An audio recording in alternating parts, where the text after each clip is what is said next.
Good morning, and thank you for the opportunity to speak to you on behalf of the Superior Watershed Partnership, or SWP as we call it.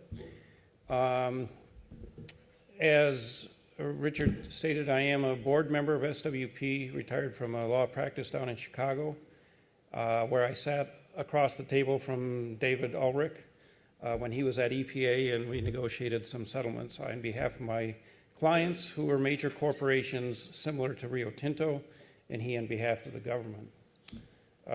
When I got involved last year, or several years ago, with the board of SWP, I've enjoyed that and very much enjoyed being able to retire to Marquette and become involved in the community, and basically switched my black hat for a white hat as an environmental advocate.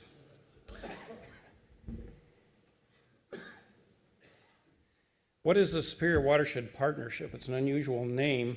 It's a nonprofit organization that's been around for about 15 years here in the central UP, basically founded by our current executive director, Carl Lindquist.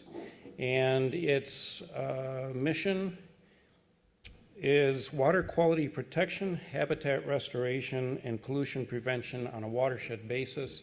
We're now at the point where we've got approximately $1 million a year budget and work throughout the UP. One of the examples of the work that SWP does is develop watershed management plans.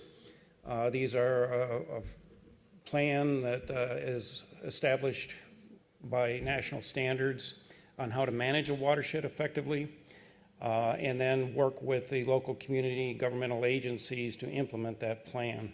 One of the plans that they implemented or drafted and implemented is on the Salmon Trout River, which is very notable because the Eagle Mine that Matt spoke about is in the headwaters of the Salmon Trout River.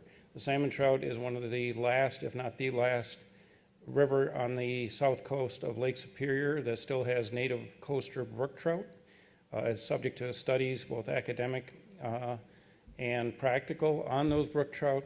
And obviously, one of the issues in this community with the coming of the Eagle Mine was whether the sulfide drainage from that mine would destroy the Salmon Trout River and pollute Lake Superior. As you've heard, mining is necessary, and as you've also heard from Mike, it can have very serious implications environmentally, and that affect both the environment and human health in the communities where they serve. Certainly the UP has experienced that with our legacy of mining. So how did SWP and the CEMP, the Community Environmental Monitoring Program, come about? For the entire time of development of the mine, the Eagle Mine, it was very controversial in this community. There were lots of groups, lots of individuals who were opposed to it. That opposition took the form of several lawsuits, all of which have been successfully fought off by Rio Tinto and Eagle Mine. Took the form of a full-page newspaper ad taken out by a group of physicians who were opposed to the mine based on human health concerns. And it took the form of a very shrill, at times, dialogue over those years between different members of the community. Very disruptive, and I'm sure as mayors, if you've had any major development project, whether it be mining, oil or gas, even wind power, can be controversial in the community. And about 2 years ago, the final permits were approved by the state for the mine to proceed. And as Matt indicated, the community itself requested additional monitoring. They did not trust the MDEQ to adequately monitor, both because there are bureaucracy that many people felt is in the pocket of industry in Michigan, and secondly because the MDEQ has limited resources and going forward may have even less resources given the current state of the economy and state budgets. So the community requested, through letters to the editor and in forums, that something more be done, an independent environmental monitoring program be set up.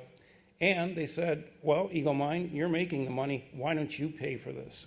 I think it was more rhetoric than serious, but much to the amazement of everybody in the community, Rio Tinto, Eagle Mine stepped up and said, we're willing to do that.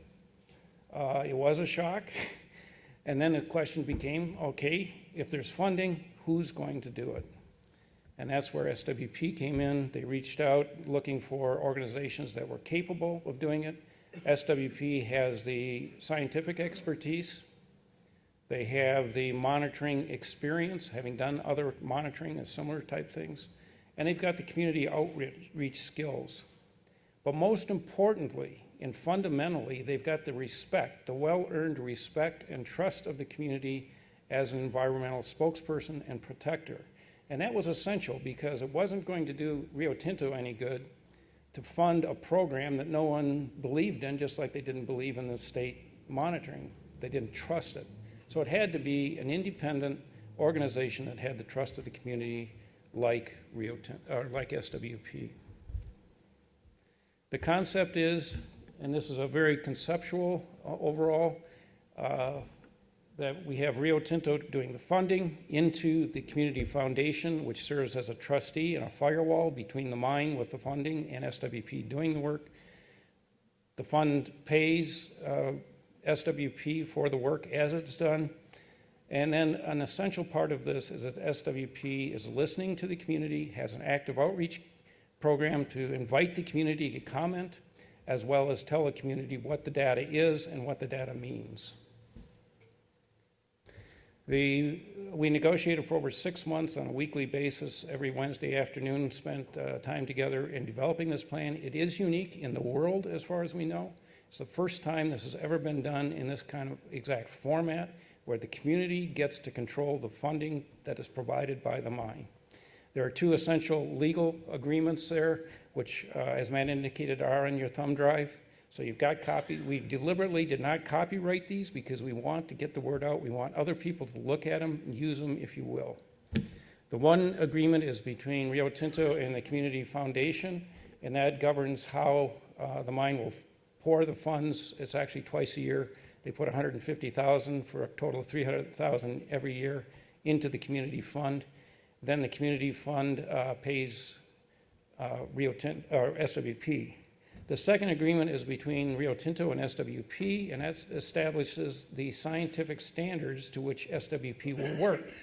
Again, it wouldn't do any good if they were spending all this money but not getting results, data that were defensible, that were scientifically valid. This is the same diagram that Matt showed you, but I just want to point out a couple of things, again, from SWP's point of view. Okay. We did build in a provision for additional funding. We negotiated long and hard on the amount of funding, the $300,000 that Rio Tinto is putting in.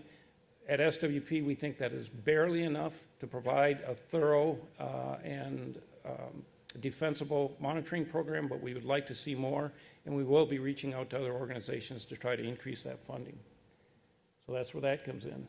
There is this board of 5 people appointed by the Community Foundation. They're from the community, and they serve as the overseers of the program. Significantly, they also resolve any disputes that may arise between Rio Tinto and SWP, such as whether additional monitoring should be done of a specific nature. And it was very crucial to SWP that all decision-making, all responsibility for this program remain here in the local community. This was a very, I will say, a very difficult pill, difficult demand for Rio Tinto to swallow, particularly their legal staff, that they would not have the right to go to court to challenge a dispute. But eventually they did, and I got to hand it to Rio Tinto because I could hear my former clients' reaction to that suggestion. They just wouldn't have done it, but Rio Tinto did. Once SWP gets the data, they put it on their website. There's interpretation. The website is very comprehensive.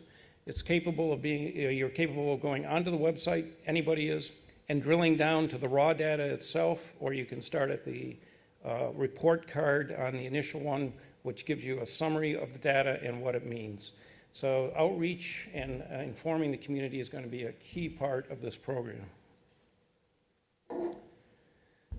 Two primary parts: verification monitoring. SWP will be duplicate sampling from the data that the mine gathers on its own pursuant to its permits to ensure that the permit data gathered by Rio Tinto is valid.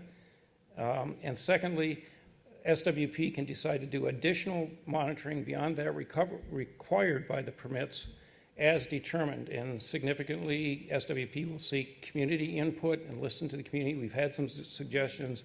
We've actually made modifications to the monitoring work plan based on community input already. This is very much a community-based program. The monitoring will go on through all phases: construction currently, operation, and closure of the mine. This is just a sample of or the website as it comes on. It's interrelated. All the data is GIS keyed, so you can go to the data point and find the data. You can actually see where on the mine, which well that data came from. Very robust and transparent feedback to the community. As an example of this program, it's only been up and running for about 9 months from last fall, but we recently had an example of how it works and how it can work, and I think a very good example of what a good program it is. Relatively recently, a couple of months ago, SWP found some very low-level uranium in a sump pump that was collecting wastewater at the mine. It was contained, but it was unexpected. SWP then worked with the mine to duplicate sample to verify that that was not an anomalous result. It was not. It was really there. And then SWP went public with it, even though there was some disagreement with the mine over how that should be done. But SWP felt like its responsibility was to take that to the public and explain to the public what it meant.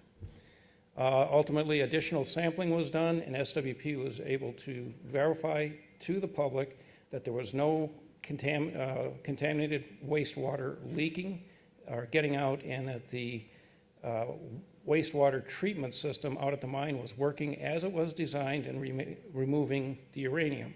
So the net impact was there was an unexpected occurrence of a dangerous compound, potentially dangerous compound. SWP worked through it and was able to reassure the community what that meant. The result of that was an editorial from the local mining journal applauding what was done and how it was done, and noting that SWP is truly independent in the monitoring program, despite the reservations that many people had about whether that was going to be true or not, given the funding coming from the mine. I will note anecdotally that there are several individuals and organizations in the community that are opposed to the mine, have worked against the mine, have even initiated some of the lawsuits challenging the permits for the mine. Anecdotally, over the last few months, individuals have said to me or to other SWP board members or staff members that they greatly appreciate this KEMP, the independent monitoring program, and they think it's a great thing for the community. So the bottom line is, if you're going to have mining, as Steve said, you better have it. More monitoring is better, and if you can get the party that's making the money off of the mine to pay for it, so much the better. This is a model. We want to spread the word. We want to encourage other communities to consider using it. It will only happen if you demand it.